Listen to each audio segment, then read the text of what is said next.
The main thing that I would say is should be on everybody's box, every woman's Yep. box, is to find a man who is not selfish, which I know sounds so Interesting. basic, but I've met so many men I who have are too. married Mhm. now and have children and families where at the end of the day, they will never put anyone else's needs over theirs, not even their kids' needs over theirs. Mhm. The Life of Marin podcast is presented by MAAR Dating Club. MAAR Dating Club is a matchmaking service that represents New York City's most eligible singles. MAAR Dating Club works with professionals who don't have time or interest in dating apps, but still are genuinely ready to find love. We are a boutique firm that focuses on quality matches and guides and coaches our clients throughout the process. Use the link in the episode notes to book your introductory call today. Hello, welcome back to Life of Marin podcast. Today I have Anna Kai with me. Hi, Anna. Hi again. Welcome back. Thank you for having me back. It's been quite a year. It's been quite the year. So since we last caught up, what's been going on? What hasn't been going on? I've done a lot of traveling, Yep. which for anybody who knows me personally is hilarious because I was the girl a year ago that was afraid to get on a plane. Mhm. I didn't like flying. I still don't love it, but Okay. I literally felt like I was going to die every time I got on a plane. Oh my God. Um, just the lack of control and all of that. And so, since the last time we spoke, I've had to get on many planes, on many long haul flights Mhm. to many exotic places. And I feel very grateful for that. I feel extremely grateful that my job has taken me to, places like France and Mexico. And I Yep. just went to LA, which also feels like an international flight, even It though does. it's From not. New York. Yeah, and Mhm. so that has been really exciting, but also it's thrown me out of my routine a lot, Mhm. and as a result, my mental health I think has struggled a little bit over the past year because Okay. I am not somebody that likes to be out of routine. Yeah. And it's very difficult to keep a routine, eating and exercising and all of that when you're constantly in different time zones. And so Yep. um, it was interesting because I had this moment 6 months ago where I was looking at my life and I said, I have everything I ever wanted, really. I Okay. feel so great. And as somebody who really had very little in her 20s, I mean, I really appreciated it. I was like, I've got a great husband. I've a really adorable dog, like a great house in the Yep. suburbs. I have this amazing career that I'm so grateful for that I never thought would ever be possible. Yep. And I'm so stressed out. I have so much anxiety. And it was just because I was trying to do too much all at once, Okay. That's interesting. And I really had to take a step back and just, there was so much pressure I think I put on myself to, create all the time. And not that I've ever really taken a break, but I think it's just shifting my mindset from creating out of a place of inspiration rather than creating out of a place of anxiety that Mm. has really helped me to just kind of refocus and remind myself of why I love this job is that I get to create videos Yeah. for my job. Like I get paid to create videos and help people hopefully, Mhm.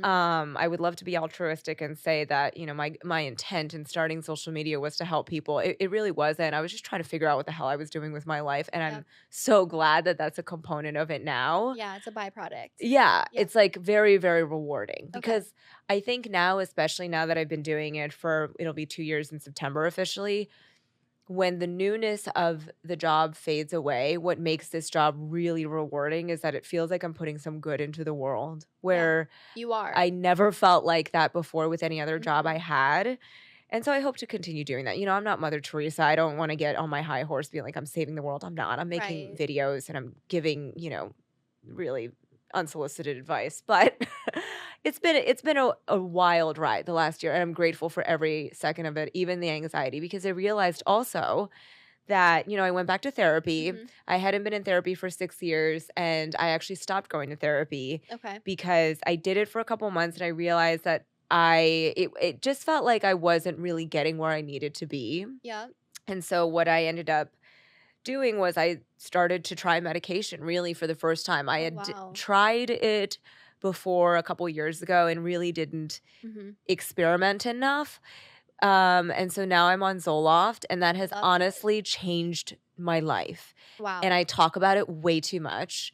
Like, it's a No, I think joke. it's helpful for people though, right? Yeah, Yeah. it's like, but since I've started talking about it, I realized so many other people in my life are medicated Oh, totally. that I did not realize. Mm-hmm. And, I think the missing component for me was medication. Like, I could talk all day, every day to a therapist. Maybe, I'll go back. It's not a never thing. Okay. Yep. But there was like a brain chemistry thing happening. Mm-hmm. And so I'm really grateful for that. I don't know if I'll be on it forever, but I got sober. A lot has happened. So you don't drink alcohol anymore? I don't drink alcohol anymore. How did you make that decision? I was just getting too depressed. Really? I am not an alcoholic, and I'm Mhm. lucky in that sense that Yeah. I don't have an addictive personality to alcohol. I have an Okay. addictive personality in other ways, but with alcohol, it was never difficult. Yep. The problem is I'm all or nothing as a person. Yeah. And so I am not the type of person that can just have one drink at dinner, Yes. which maybe does sound a little bit like alcoholism, but I don't know. Was it like 2? Like, or was it like? For me, I would rather Yep. not drink Mm-hmm. or get hammered. I agree. There's no in between. So I found that when on the nights I was drinking, and even if it was once a week, Mm-hmm. it would take me so long mentally to recover from it and emotionally, and the anxiety is real, and the depression the day after is real, because I yeah. feel like for me, all the joy that I felt while I was drinking, Mm-hmm. I paid for it the next day, the come And down. probably the following day day. after that too. Yes. And I was like, I'm already so anxious. I feel depressed. This is not helping. So I stopped alcohol, Yep. got on antidepressants, and I'm starting to get a grip on my life again, which is nice. You look amazing. You seem like you're in a good spot. But I think it's cool that you're so open about your mental health journey, because a lot of people would look at you from the outside looking in and be like, oh my God, she truly has everything. And like you do, but at the same time, like even people who have a lot going on for them, like they still may have some struggles. Yeah, and I think, nobody needs to feel bad for me. I live a very privileged life. No, It's yeah. not about that. It's Yeah. just more, I don't want people to think I like walk through my day just frolicking and jolly. Right. Yeah. I struggle so hard Mhm. because here's the thing, it's when you get everything you ever wanted, and when you grow up with very little, Okay. now the fear is, well, am I going to lose it? Right. And that becomes the pervasive fear throughout my life, is how can I keep getting more and more and more so that I don't lose what I Yep. have? And I think that is great in a way because it motivates people like us, Mm-hmm. but it also takes you out of the present moment. And I've really tried to be more present Yep. and focus on what I have instead of what I don't have. Yep. And that informs a lot of my content. I think Mhm. I love it when people relate to my content, but I also want them to know I make these videos because I struggle with these same things. Exactly. So it's the human experience. Right. It's like make your mess your message, right? Yes. And it's the people who are the most empathetic and understanding and have the highest emotional intelligence are usually the people who have experienced the most as well. Yeah. I mean, you can't talk about trauma without having gone through it it. yourself. Yeah. Yep. So I'm working on it. I'm a work in Okay. progress. I'm in a really great space now, Mhm. but I have allowed myself, I have tried to forgive myself more and more over the last couple months. Mhm. And that's really, it's so easy on a daily basis Yep. to get down about what you didn't accomplish that you start to lose focus on what you did accomplish Yep. and all you have accomplished. And I You've am accomplished a lot. Yeah. but it's so funny hearing, because like people will tell me that, I'm like, Mhm. but I haven't done this and I haven't done that and I don't have True. this, and it's like, but that's me. That's a me thing. Yeah. So it's like, that's why I know I'm like, I still have a lot to Mhm. go, but there is a space that we can exist in where we simultaneously want more and are grateful for the place we're in, and that's the space I'm trying to find right now. Yeah, that's really cool, and I appreciate you being open, and I can even relate to that because it's like, I've been very public about my dating journey. I finally found love and I'm in this really happy place, but it's like as soon as you get to that milestone, it's like now you're afraid to What's lose it or next? what's next. And so it's like Mhm. twofold, like you want to like guard what you found, but also, next it's like when's the marriage, when's the babies, like all of that. And Yes. so I can completely relate to you on all fronts. And it's, yeah, Well, I think what's hard. also tough for you is that, like, you and Harrison meeting later in life sounds way too dramatic, but in your Yeah. 30s, Hmm. there's a little bit more at stake versus 10 years ago when you're 22 and you meet somebody. Yeah, You just sort of feel like you've got time to kill. totally. Whereas now it's like you're not really fucking around. No, it's way higher stakes. And it's like this critical, crucial time in your like mid 30s where you're like, okay, I met someone. Where is this going? But also, you need to take a pause and just let life play out the way it's going to Right. because you can't control everything. No, and I think that's your relationship is a perfect example of that. I Hmm. mean, who would have thought that after going on all these crazy online dating app dates that this is how you meet your boyfriend in Yeah. real life? Yes. Kind of the IRL. old-fashioned way, He you was know. my friend first. Yeah. Like I can't wait for him to come on your podcast so you can Yeah. call him out for not asking me out sooner. Absurd, absurd. I'm like, that's why I was like, how old is he? And you're like 32. Hmm. I'm like, bro, you're 32 and you waited 3 months to make a move. I know. So many mixed signals. Gosh. I can't wait to watch his reaction, by the way. Okay, so going back to you and your creative process, just because you're such a machine when it comes to like every video I see, I'm like, oh, this is the one. Like she's fully done it. She's arrived because every message you deliver is so powerful.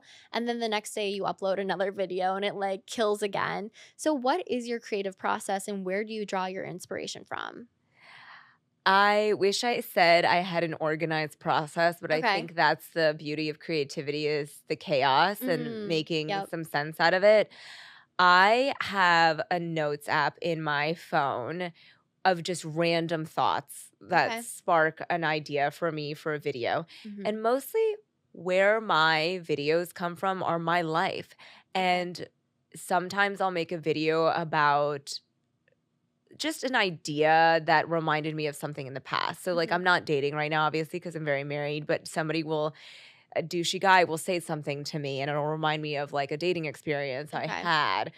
And that'll spark a video idea. And Hmm. so I think life, this idea that maybe as a influencer or whatever, people are like, are you afraid you're going to run out of things to say? And I'm like, not really, because if you're No. paying attention, life is endlessly inspirational. Hmm. And really, I can't remember who said this, but somebody was saying, like, we basically tell the same stories over and over again, but there are infinite ways to tell that story within Wow. that Okay. space. And I think that's what I'm doing is that what I'm saying, I don't think is new, but Hmm. I think the way I say it is the way I see it, and Hmm. that's unique. Yep. Your And delivery and like the yeah, way you message it. it's Yep. my yeah, it's my delivery and it's the way I see it. And it's I think that's kind of what I think is different maybe about my Hmm. content. Yeah. But I draw inspiration from my life, and everyone has inspiration in their life. Hmm. And I don't mean inspiration as you're constantly walking around happy. I mean, the things that frustrate me are often sometimes the things that make the best videos. I agree. Yep. Because everyone has dealt with a terrible boyfriend or an egotistical boss or something crazy Yeah. along those lines. It's just like I feel like we are united in our shared misery Hmm. sometimes, Yep. and you always think you're the only person going through something, but you're not. Yep. And so that's where my experience and my creativity and my videos come from. That's powerful. So with your community, is it mostly women? Is it like a mixed demographic? I really have a community of people who are, dating or going through the, relationship process or the dating journey. What is your community like? My community is mostly women. I think Okay. it's like something like 96% women.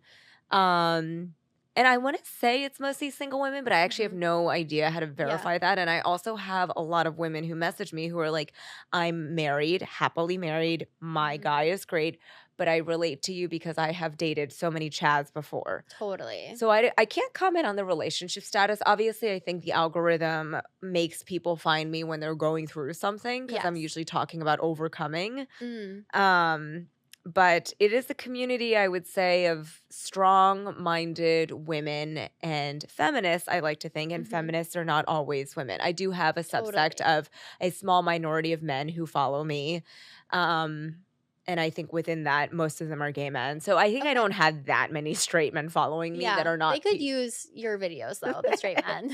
we yeah, but you know what? The ones that could use my advice are never gonna follow me. That's very true. So that's It's a okay. shame. Yeah, it's Okay. alright. It's okay. So, kind of going back to my demographic, I'm going to ask a few dating questions Yeah. just because, you are a bit of a guru. What do you think keeps people single? Um, I think there are a lot of reasons Mhm. that people stay single when they don't want to be. Um, and I think I want to be careful about this because I don't want to victim blame because I Okay. feel like it's very easy to look at a single, I'm going to talk from the perspective of a woman because that's mostly what my content is Mhm. geared towards. I think it's very easy to be like, oh, you're a woman past a certain age and you're single. What's wrong with you? And I Right. hate Me that. too. But I think what happens with maybe a lot of women in our day and age, and I have found this and I've talked to girlfriends about this, is that sometimes we get a little too independent and Mm. too comfortable with our life because we're boss babes, we're successful, we Yep. have a great life, and we don't need a man. No, we don't, but we Yep. would like one. But the problem is when you get into a long-term relationship, you have to be flexible. There is always compromise, as I'm sure you're learning right now Oh, I because you am. just moved in with your boyfriend. And if Yes. you are too adamant about only living the way you want to live, you leave no Mm. space for somebody else to come and, yes, possibly fuck up some shit in your life, but also add to it in ways Yeah, that you couldn't have had on your own. And totally. so I think um, a lot of women are maybe too quick to write off. I actually really don't like that phrase, "What's your ick?" Because I Mm. feel like Mhm. it makes people or makes women think that something that's kind of innocuous and harmless is something that you should break up with a guy over. I agree. Because there's stuff my husband does and I'm like, "What the hell are you doing?" I'm like, "This is so weird," you Right. know? Yes. And, like, I guess that's an ick, but it's not something you should break up with him over. It's such a low stakes It's a thing. low stakes Yes. thing. And so I think that's the thing. It's like we are not seeking perfection. Mhm. When I tell people don't settle, I don't mean don't settle until you find the unicorn of a perfect specimen of a human. Well, they don't Yeah, exist. they don't exist. I Yeah. mean, don't settle for somebody that doesn't value you. And those are very different things. And so I mean, I think in a way, the only way you can keep yourself single is if you leave no space in your life for somebody to come into it. And that's an active decision. Now, the motivation behind it could be different. It could be that you're unwilling to be flexible and unwilling to allow somebody else to be a partner to you. Mhm. Or it could also be that you're secretly afraid of putting yourself out there and you hide behind your career and the True. rest of your life. I've seen that too, where it's like, I'm so sick of dating, right? I've heard that so much. I'm so sick of the apps. I'm so sick of dating. Mhm. And I'm just going to focus on me right now. Mhm. But, is that focusing on you or is that you just giving yourself an excuse to stay single? Yes. And not to get the thing that you really want. Yeah, If you are single and looking for love. exactly. Yes. If you're not looking for love and you're Right. truly content being single, Mhm. go for it, girl. I mean, I wish I was like that at peace with myself in my Yeah. 20s. But the fact of the matter is, you really have to be honest with yourself about why you're single and Mhm. whether you are truly enjoying being single. And if you're not, it's an active practice to go find the person that you're meant to be with. Some people get lucky and they find them right away, Yep. and others don't. And I was one of those people that had to actively go and find him. Yeah. So speaking of being active in this department, what are some things people can do to become unstuck? And I'm just asking from your life experience. I always think that if you are tired of dating, Mhm. but you really want to meet somebody, you need to keep dating. Mhm. Because I really think that we're in an era where maybe people think that I should be enjoying every single moment of my life. Yeah. Whereas you really don't have to be enjoying the present moment in order to make the future better. And I know that's very takes you out of the present. It's kind of like, oh, why am I on this shitty date with a guy that I don't like on a Friday when I could be hanging out with my girlfriends? But the Right. ultimate goal, there's a payoff. And we understand that when it comes to our careers, and we understand that when it comes to losing weight or any goal we have, we understand that the act of learning and practice sucks. Nothing is fun until you're good at it. It's not fun learning the piano and having to start off like playing chopsticks, right? Yeah. Yep. But when you're a concert pianist, I don't know where this piano analogy came from. It's a good one, When you're a concert pianist and you can play whatever you want and you can now feel the music, that's so fun. Yes. Right? And so I think of dating as that. You don't have to like dating. You can hate every second of it. But if the end goal is marriage for you, Yep. you can't get there without dating. Without playing chopsticks. Yeah. No, that's absolutely true. And I think that the only way out is through. Like, you have to just go through the motions, meet the people, learn from each date, learn what you like, learn what you don't like, learn how to communicate your boundaries and your needs and all of the different skills that will eventually lead you to that one relationship, that one person that hopefully you'll end up with forever. Yeah, and you're a perfect example of you don't know what can happen when you put yourself emotionally out there. Because sure, you didn't meet. I mean, it would have been great if the 28 dates ended I know. with the one. Yeah, but in a way it did though, because my boyfriend found me through it. Exactly. Yeah.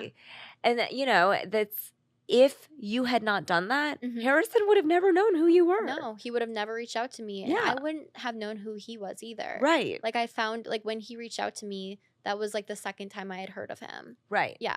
And so that's the thing, is like you don't know where kind of the butterfly effect of your life is and the tipping point. Yep. So you just need to continue living it and being open. And like maybe you don't meet a guy through an app, but maybe after a date, after a shitty app date, you go somewhere and you bump into the love of your life. Or you never know. You just don't know. You don't know. I mean, I met my husband a very traditional way for our day and age. Yep. There was no meet cute story. There was no story. We met on Bumble. Yep. And it was an instantaneous chemistry. And it was very easy from there on out. But you're a perfect example of how putting yourself out there can lead to the right one, even if it doesn't happen in the way you thought it would. And just keep showing up, and it only takes one. And so you just don't know when that next date is going to lead to the love of your life. But if you don't show up, you'll never know. Exactly. So how do people keep the faith though? Like, do they just have to trust, have blind faith? Or do you have any advice for somebody who's like, how do I keep the faith that my person is out there? So it's been a while, obviously, since I've been in this position, but I have had moments where I think dating can be a very demoralizing process, and it can make you really depressed. And I think I have struggled with depression very recently and in my past. And there is a tendency when you are stuck in a funk and you're discouraged and you're depressed to want to sink into that depression because it's comfortable and it's what you know. And I think doing the opposite, for me, the way I combated my depression, because it's not just medication. Like, medication is not a silver bullet. Like, just because like I got on Zoloft doesn't mean I was like free of all mental health. Of course. It's still an active practice. So if we approach kind of being in a rut and being discouraged and having a lack of faith as like my battle with just depression, I did the exact opposite of what I wanted to do most days when I was severely depressed. I didn't want to talk to anybody. I didn't want to go and record a podcast with anybody. And I would force myself to do that.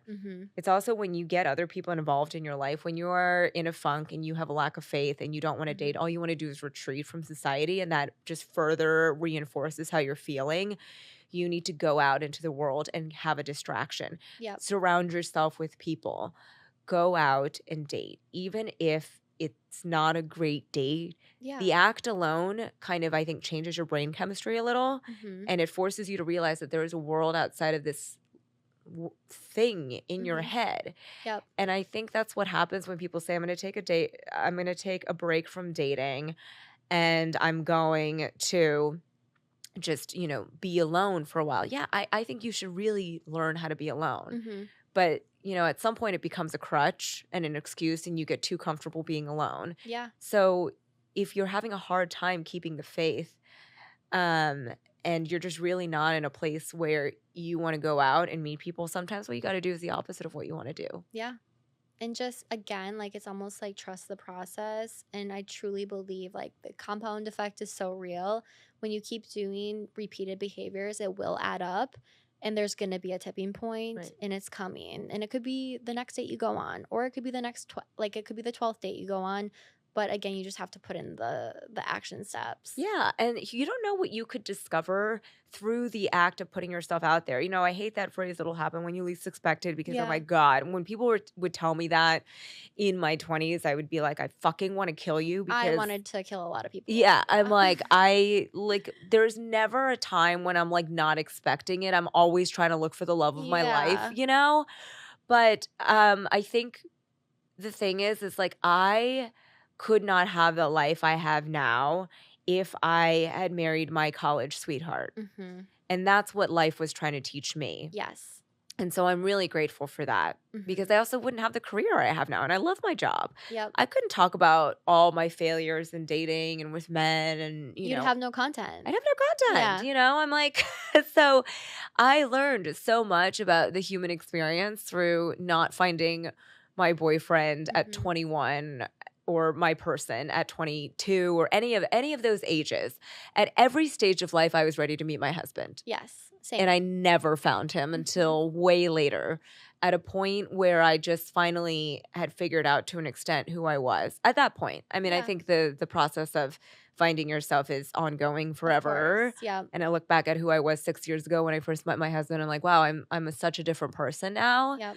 But I had arrived to the point where I was now ready to be in a relationship and not throw all of my shit on my husband. Yeah. And expect him to fix it. Totally. And I think that there's a combination, right? Like where you can heal in relationship to others. So there are some people who are like, I need to heal first and be like fully purified and perfect before I can go out and find my person. And I think that's a mistake too, because it's like you can heal in tandem to the right person. Right. But at the same time, just like know that you're learning lessons along the way. You're becoming smarter. You're becoming more efficient. So just trust your process for sure. And for me, like even again, people are going to roll their eyes and cringe. But when my now boyfriend kissed me that night, I had no idea it was about to happen. And as soon as we kissed and went on our first date, like I was in a relationship very instantaneously. And now 3 months later, or I guess 6 months later, we live together. Yeah. Things can happen quickly once they click. Exactly. Yeah. Although I don't know if I'm a good or bad example right now. So just, that's a disclaimer. You know what? But it's working out right now, and that's all that matters, right? True. So hopefully a year from now, you'll be like, haha, we're married. And Yes. this is, but you know what? Either way, I always say if it wasn't love, it was an education. Ooh, I like that. That's really good. Mm-hmm. There's a lot of talk about hypogamy. Do you know what that is? No. It's where you economically marry down. So in society, usually men marry down and women marry up. So women usually are in a state of hypergamy, which means marrying like up in age or education level or in economic status. And now there's a shift in culture where we're seeing a lot more women start to date down. How do you feel about women dating down in terms of age, education, income level? Would love to hear your thoughts on this. I think the whole hypergamy conversation and the traditional norms was a result of the patriarchy and women not being able to earn a living. And I still think there is a wage gap, but it's obviously narrowing and women have more earning power than they ever have before. And I think that's great. And I think that's probably why it's happening, because for the first time, women no longer have to marry in order to survive. Right. Whereas 50, 60 years ago, not really the case. Mm-hmm. You really needed to marry a man for his money because you couldn't really work. There were You didn't have rights either. Yeah, exactly. I mean, we forget that it was only in recent history that women got the right to vote and were allowed to work in an office setting and earn a living. And take out lines of credit and Yeah. all the things. And all those Yeah. things. And so that's where that came from. So this whole idea is like, oh my gosh, women are such gold diggers. Well, yeah, because historically, there was no other way to earn gold other than dig for it from a man. Right. Now that I think we have the option to make our own money, I mean, I think that's great that women are quote unquote marrying down in terms of economic status. And I think as long as it's not coming from a place of insecurity, Mhm. I'm all for it. Yep. Because I don't believe that a man's value lies only in his job title or his financial status. Yep. I have girlfriends who they're the breadwinner Mhm. in the relationship, and they're not very quote unquote maternal. And the guy is. He's a great cook. He does all the Yep. quote unquote housewife things. He cleans. He's much more organized when it comes to planning their life Yep. and handling the bills. And like eventually they'll be stay-at-home dads. Mhm. That's valuable. That's Totally. contributing to an equal partnership.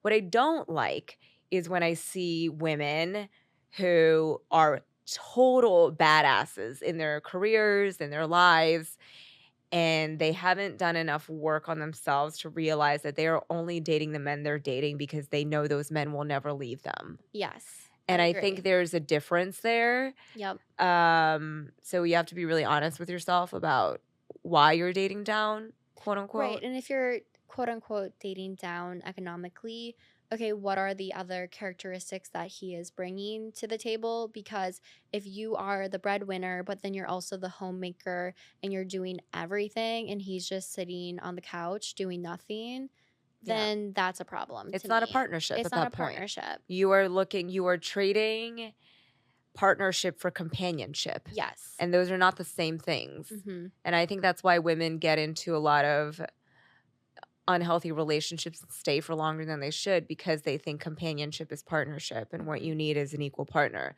And I'm not talking about from a monetary standpoint, just somebody who shares the burden of life with Yes. you. And who is an equal. Again, they don't need to be an equal financially or even education wise, but they are coming up and stepping up in different ways that are equal. Exactly. Maybe not equal. What's the word? Like egalitarian? Maybe. I don't know. know. I'm not sure. I'm I'm turning this into a vocab quiz. So dumb. Okay. Okay, here's another good question. What are the big boxes versus little boxes to check when you're looking for a partner? You said this in a video and I loved it because I think there are like primary things to look for and then secondary things to look for. Do you know what I'm saying? Yeah, I think it's different for everybody, but I think the main thing that I would say is should be on everybody's box, every woman's Yep. box, is to find a man who is not selfish, which I know sounds so Interesting. basic, but I've met so many men I who have are too. married Mm-hmm. now and have children and families where at the end of the day, they will never put anyone else's needs over theirs, not even their kids' needs over theirs. Mm-hmm. And I think our patriarchy has enabled this for a long time because for so long men were taught like I'm the breadwinner and everybody else exists to serve me. You know, Mhm. I'm the main character of Yep. my story and the woman exists to serve me and my children are there, but the woman takes, my wife takes care of the kids and like they're there and I make money and that's basically it. So I don't have to do anything else. Mm-hmm. So I think there are some men, unfortunately, who are just selfish, and I don't Yeah. think they'll ever change. And I'm old enough where I've seen some girlfriends break up with men like that, and it's just they don't change because they don't have the capacity to empathize. Yep. And I think narcissistic men are really dangerous to be around because you don't know where that narcissism will lead.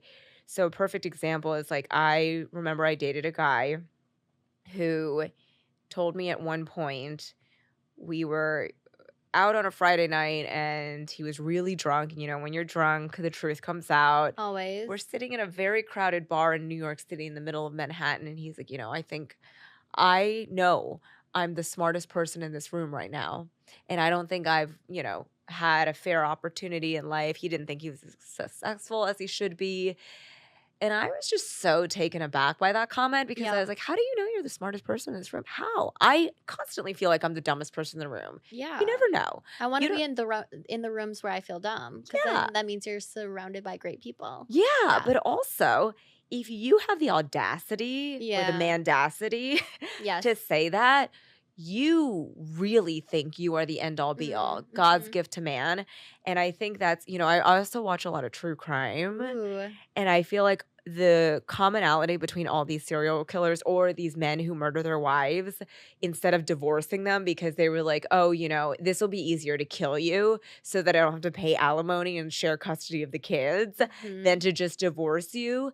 It's a strong sense of narcissism Mhm. and selfishness Yep. because they think they're smarter than everybody. So they think, oh, this will be easy. Nobody will know. I mean, look at Chris Watts, right? Yeah. Oh my Remember god. him? No, I don't. Okay, Who's Chris so Watts? he's the guy who in Colorado a couple of years ago, Oh, he yes. he killed his wife and Mhm. 2 daughters and buried them in like an oil tank Yes. in his yeah, it was fucking And insane. had a mistress, and Had a yeah, mistress horrible. and instead of divorcing his wife, he did that. Yeah. So, I mean, and he lied about it and thought he could get away with it for a while. I mean, it wasn't that long because he was actually really stupid He about was it. so dumb, It was but like he the clearly was a most poorly narcissist. it was the most poorly planned crime Yes. ever. They like Idiot. found out within like 3 days, but during those 3 days he did a lot of press as like the, worried husband of the Yes. missing, wife and daughters. And so I think number 1 box, don't find a selfish man. Mhm. And beyond that, the rest are, it's choose your own adventure. Yeah. It's up to you what's important, but finding somebody who understands that there's life outside of them, Mhm. you don't need to date Mother Teresa, but No. understanding somebody who realizes that their ability to empathize and see life from a different perspective ultimately enhances their life. Mhm. Or sometimes just do things that they don't want to do. Yeah. It's not their first choice, but because they are in a partnership with you, or because they have responsibilities within their family, community, etc., they're willing to put someone else's needs above their own. And I think it's like, I know I derive so much satisfaction and fulfillment from doing things for my family that I don't Mhm. I don't like the act of doing it, but I really like how it makes me feel to help them, Mhm. to make their lives a little easier. And I think a big box should be to find a man who really finds pleasure in making the lives of those around him easier. Yep, I agree.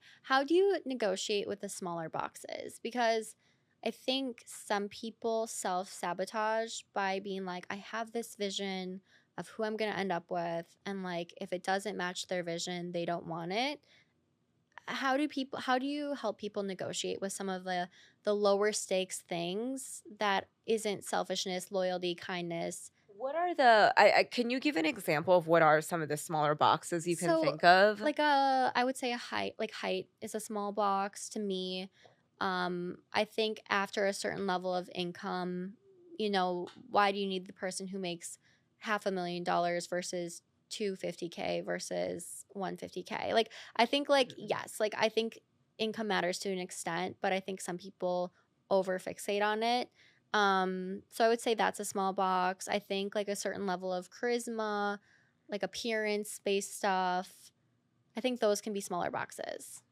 I'll get back to the small box Yeah. question. The only thing I disagree with is Yep. that income is a small box. I actually do think that's a Okay. huge box Yeah. because I don't think people can change how they want to live and how they spend money. Okay. And I've seen this happen where and we were just having this conversation Mhm. earlier off the mic, but if the guy is really into experiences Mhm. and he's not really motivated by money and he wants to make enough money to live a comfortable life, but it's, being wealthy Mhm. is not important to him, but he's with a woman who really values that, Yep. having excess, all of that. They're never going to be happy together because that's just That's true. inherent to their personality. Yep. So I think that's a big box. And as a woman, it's important to admit to yourself what kind of life you want and not be afraid of being called a gold digger because, Right. I always knew I wanted to make my own money, but I also wanted a man to mirror that for me. Totally. I want both of us to be very career driven. So I think, that is a big box to me at least. But I think a smaller box in terms of like height. Height's a perfect example of Yeah. a smaller box. Appearance-based stuff, we have to realize, like, in the end, if we have successful marriages, we're gonna be 95 years old and wrinkly and have shrunk, and it's just not gonna Yeah. it's not gonna fly. Yep.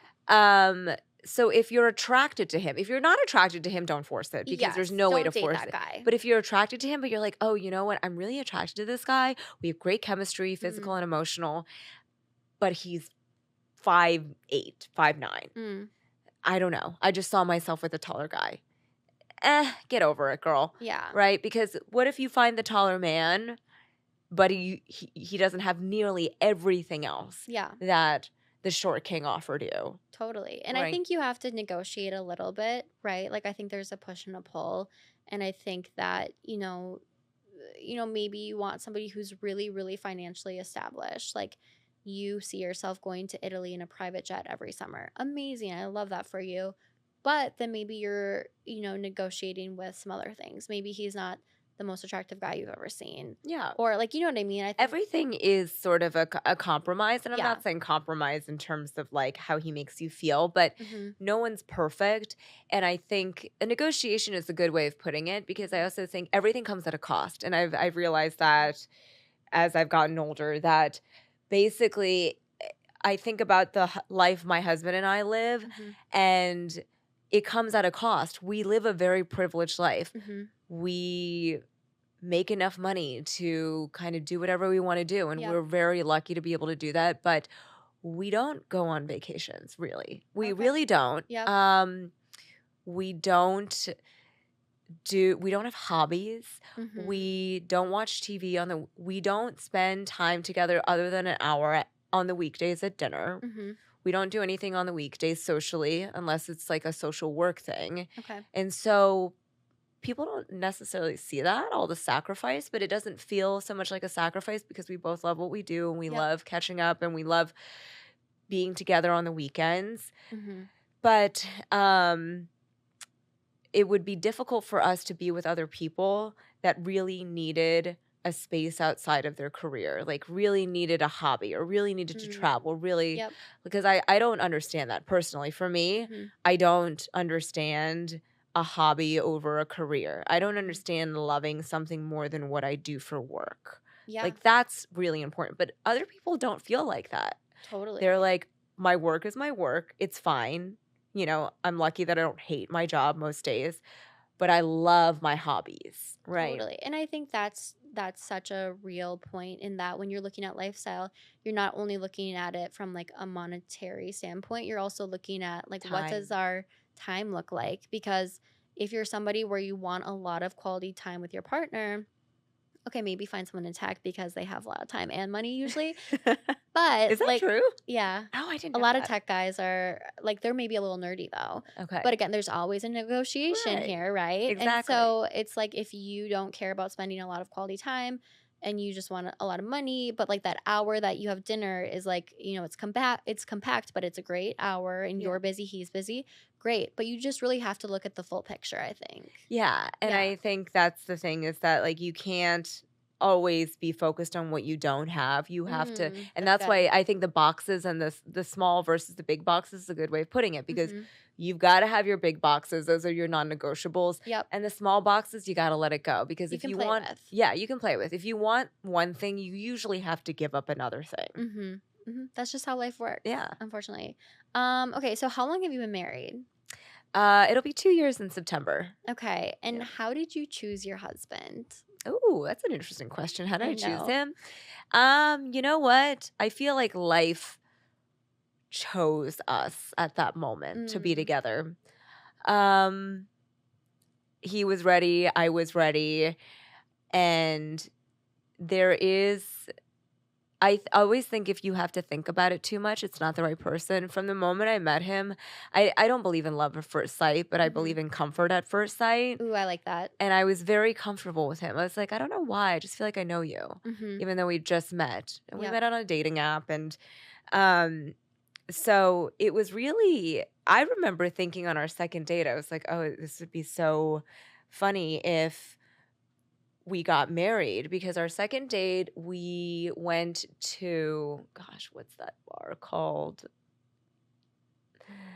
Um, I can't even remember the Mhm. name of the bar, but I remember there was a door, and it had an exit sign, and it had a little message on the door. It said every exit is an entrance somewhere else. And I just broken Mhm. up with an ex like probably a month and a half prior to meeting Dave. Okay.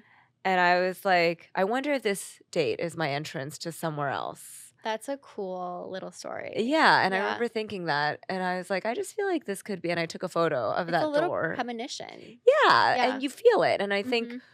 when you know, you know, so if you don't know, the answer is no. I'm a big believer when you know, you know. Yeah. 1000%. Um how like what do you and your husband compromise on the most? Because I'm newly in a very serious relationship and there is a lot of compromise. So where do your guys' like points of tension come from?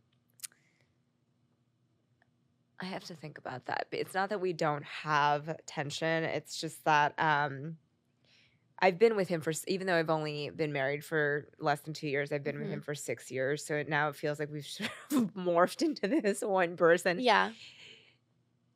You know what? We've had to compromise on how Mhm. we spend money, and I know I Okay. just said, like, we are so aligned on Mhm. how we view money. It's not about that, it's more about the fact that I am much more materialistic than my husband is. Which we love. It is what it is. Yes. We either love it or hate it. Facts. I love nice things. I love Mhm. shiny, pretty things. Um, and he is not at all. Like, Mhm. he doesn't like design or anything. He's not into fashion. He makes money, and he likes, I think, the act of, he enjoys working, and Mhm. I think money is an indicator of achievement, and I think Okay. that's what he enjoys. Yep. Whereas, like, I like that too, but I also like what money can buy me. Totally. So we've had to compromise a little on just like discretionary spending, I would No, say. that's interesting. And I am more, and he's learned from me, and I've learned from him, and we've had to compromise on that. But I would say the biggest thing, really now thinking about it, what we've had to compromise on is how quickly we act on things. I wouldn't Mm. say I'm impulsive, Yep. but I'm quick to make a decision. Yep. So when we were house hunting, I, wanted to move right away. I was like, we can stretch our budget a little bit. And Mhm. he's so conservative when it comes to that. He's like, let's just take some time to decide what the right house is. And like, I Yep. was like, we don't have time. Do you understand the real estate market we're in? Mhm. And he, was like, okay, like, let's maybe spend less than what we can afford. And those are negotiations because it Yep. affects your life. And so we have met somewhere in the middle. Mhm. Um, and I think that's been the biggest thing we've had to negotiate. And I'm trying to think what else. Just you can cut out my weird No, thinking. I think it's really Like, interesting.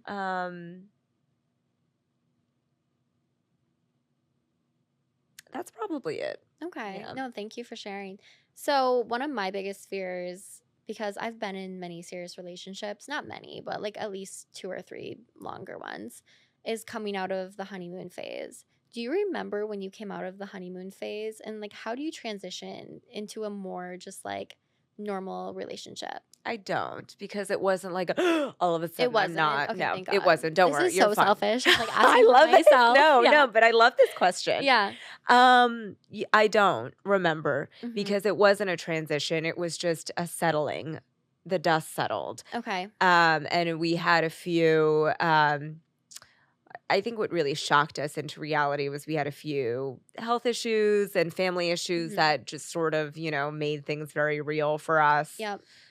And it's very hard to be in a honeymoon phase when you're dealing with health stuff Yep. and, family stuff. And so maybe that's like the clear line in the sand when we were going through shit together. I was Yep. like, oh, this is no longer just like we're casually, and it was never casual, but we're no Right. longer just starting out today. We're really doing life together now. Like, you're my Mhm. partner in crime. Like, this is tough shit we're dealing with. Yep. And so we're now dealing with it as a couple. Mhm. And so I'm so grateful that we're not in the honeymoon phase and haven't been for a very long Mhm. time, because he's my best friend. Yeah. And I don't know if you can really accurately gauge whether your husband's your best friend in the honeymoon phase, I because would agree. everything's exciting. And Yep. like, I've had many best friends in relationships for the first 6 months, and all of a sudden you're like, wait, we actually have run out of things to talk about, It's you a know? real yeah, it happens, and it's, Yeah. like, a scary moment, and I think that yeah, and I for me, another fear I have, not to make this all about me No, but it's great because you're going through through it. the beginning stages right now, so it's Yes. really interesting. So, one of my biggest fears is, like, okay, you do get married, you do commit, how do you keep the spark alive? Like, because That's if an I get active married, I practice. don't wanna get divorced, That's that's generally the I would goal. like but, like, part of my brain is like, "Wait, how do people actually, like, stay in a committed, healthy, happy marriage? How do you keep it alive?" I think don't put too much pressure on yourself to keep it alive, because I think Okay. there's this idea that like it should always feel, it's never going to feel the way it did in the beginning. Okay. The honeymoon phase is the honeymoon phase for a reason. You go on one honeymoon generally if you get married once, and True. it's over. Okay. And so you put that aside and you open a new chapter, and it's an active practice to keep some spark alive, Mhm. but don't feel like it ever needs to be what it was in the beginning, because in the beginning it was mystery. Mhm. And there's something very intriguing and sexy about mystery, Yes. and you're no longer mysterious to each other. So you'll never, even listening to because I listened to your episode where you talked about your relationship with Harrison, I was even like, oh my God, I miss this. Yes. Like the intrigue of like, we have Mhm. a crush and we don't know. And it's like all exciting. Cause Yes. again, it's like why movies have cliffhangers, because Mhm. somehow human beings, we want certainty, but we also love uncertainty in a way. Yes. We're addicted to it. Yep. So you're never going to have that again, but what replaces it is so much better. Okay, what is that? It's the comfort of knowing who your best friend is, and that you have like an ally at the end of the day that is just Mhm. your person. Okay. And there is nothing more magical than knowing that you can be your full heinous self, the worst side of you. Mhm. Because there is an ugliness to me that people do not see, but my husband sees. But to every human, by the way. Yes, Yes. yeah. And knowing that he will not leave me, Yep. because we've been through it together. And Mhm. you can't get there when you're in the honeymoon phase, because, You're right. so it's great when you can get ugly together. I think Mhm. that's what replaces the honeymoon phase. And when you accept that, and like keeping the spark alive becomes less important, rather than realizing that you've really built something very cool. That's why I think, people who get divorced are statistically so much more likely to get divorced again, Yep. because I think to some extent those people may not have realized that like you're dating the same person and you're hitting the same rut at each phase. Yep. And the only thing that's changed is the person, but not how you view marriage and how you view a partnership. Yeah. The I had the blessing of watching my parents. They're still married. Mhm. They're happily married, but they went through a rough patch Yep. because life was rough. I mean, they had no Mm. money. They immigrated to this country not speaking the language. So it was really, really tough for them. Mhm. And I think anybody's marriage would have been stressed under those circumstances. Yep. And I saw them work through it. And I was like, it doesn't have to end just because shit hit the fan. Just because it was hard at a certain moment, or it Exactly. felt like the air was sucked out of the room at a certain time Yeah. period, like they were able to overcome it. Because Yeah. I think for me, that's my biggest thing is like I'm like I just see how disposable our culture treats women in particular, Right. upgrade to the newer model and like all of those different things. And so I think I do have a fear around marriage because I'm like, well, how do we know it's gonna last forever? Right. Is the fear like, oh my gosh, what if? Because also here's the thing, is like, Mm. you said this, not Yes. me, but you were Yes. like, Harrison is more successful than me right Yep. now. Yep. And you both are in a similar space, so it's even almost easier to because like my husband was Mm, more successful than me, but we worked in finance. I was a totally. creative. It's like, whatever, he's Yep. in his lane, I'm in mine. You guys are in a similar field. Is the fear that like, oh, if he really gets really successful, he could leave me Mm. for like, I don't know, Do you ever feel like that? I mean, yes and no, because Okay. I do also like have like this crazy belief in myself. You know what I mean? You Where like should. I know I'm going places too, so it's Right. not about like oh could he? Because by the way, like I think we would be together even if I wasn't in this career path. Right. Like I think our connection is very deep in a lot of ways. But yeah, I think like that is like a bit of like a neurosis that like I think I've always had with men being like, how can a relationship really last? Like I do have like this deep rooted fear, but I don't know if it comes from him. Right. It's I just think it comes from me. and it's also dating in New York. You are It is always dating in New dating York. men Yes. who are happy with you in the moment, and I've had that. Yep. I had a 6-week relationship where he love bombed me, very similar to Mhm. you, Mhm. and he wanted an upgrade, and he found one, quite frankly, at And the there's time. always going to be an Yeah. upgrade, like to be honest. But like Yeah. I think that when it comes to a long-term relationship, it has to be based on like the intangible connection. It Yeah. can't just be It can't superficial. just be and that's the problem with our culture is Mhm. that it is so superficial on so many Mhm. levels. Yep. But then you just keep looking for because there's always going to be somebody hotter, smarter, Mhm. richer, more successful, all of that. Yep. It's like, the top of one mountain is the bottom of another. And Truly. so if you're dating from that perspective where you always need the best kind Total. of model of Yeah. woman, I mean, whatever. That guy's probably going to be upset. I've dated a lot of guys who I knew were looking for, who thought I was good enough Mhm. and then left me to go find better. And they're still very single in their 40s. Right, because it's almost like they're looking for something that doesn't Exactly. exist. Right. And yeah, the newer model is there's children being born every year, right? Exactly. They're always on their way. No. Although, What? did you just, speaking of the newer model, did Yes. you hear that Bill Belichick, Yes. is dating a 24-year-old?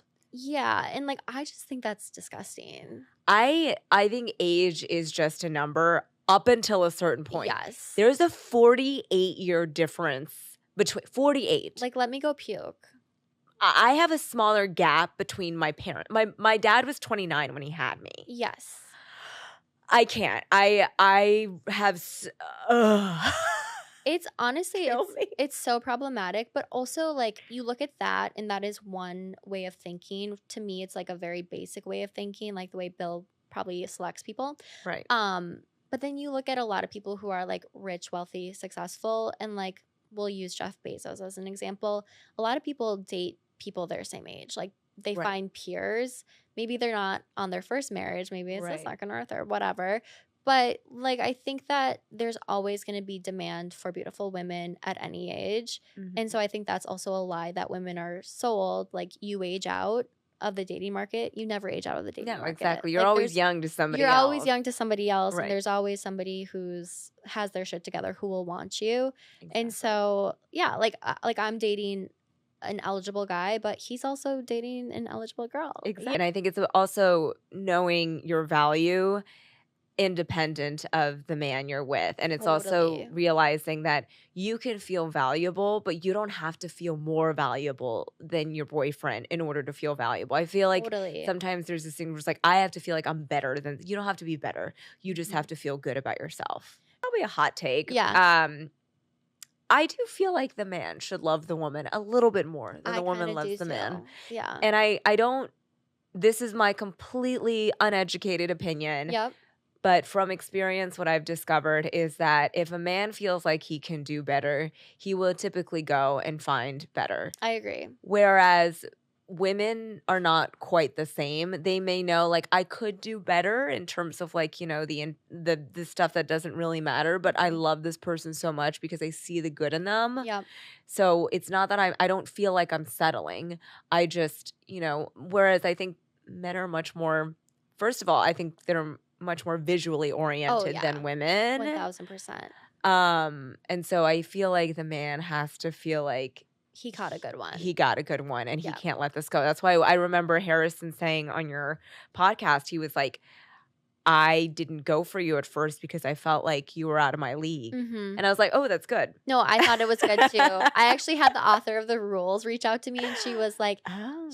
this was the rules. He liked you more than you liked him, blah, blah, blah. And I'm like, there is a little truth to it. And I There do is. trust in the wisdom of generations past. And I think a lot of women and grandmas, etc., like say the same thing. Right. You know, like the man should like you a little bit more. Yeah. And I agree. There's a balance there. I have heard, you know, and I don't agree with most of the rules, but I do agree with that one, Yeah. and that the man should love the woman a little bit more. Okay. Can we end on a question? A Yes, listener of course. question? This is juicy. She said, no man is perfect, so should I just take one and mold him? No, because you will never mold him. And the problem is, think of it, you know, the trying to fit a square peg into a round hole. Yeah, you can shave down the sides, Mm-hmm. but it's never going to look quite right as a round peg was made factory perfect. Yes. It's also really hard to make a perfectly round peg. If you've, I've never, you know, I took shop one time. I Yeah. remember in high school, and it's Mhm. actually really difficult to make a very smooth circle Oh, really? in like woodworking. Okay. Because it's like, you know, there's always like an edge somewhere, so to file it down. So you could, but Mhm. at the end of the day, it's going to be a bootleg round peg. Right. And he's not going to be very happy, and you're not going to be very happy.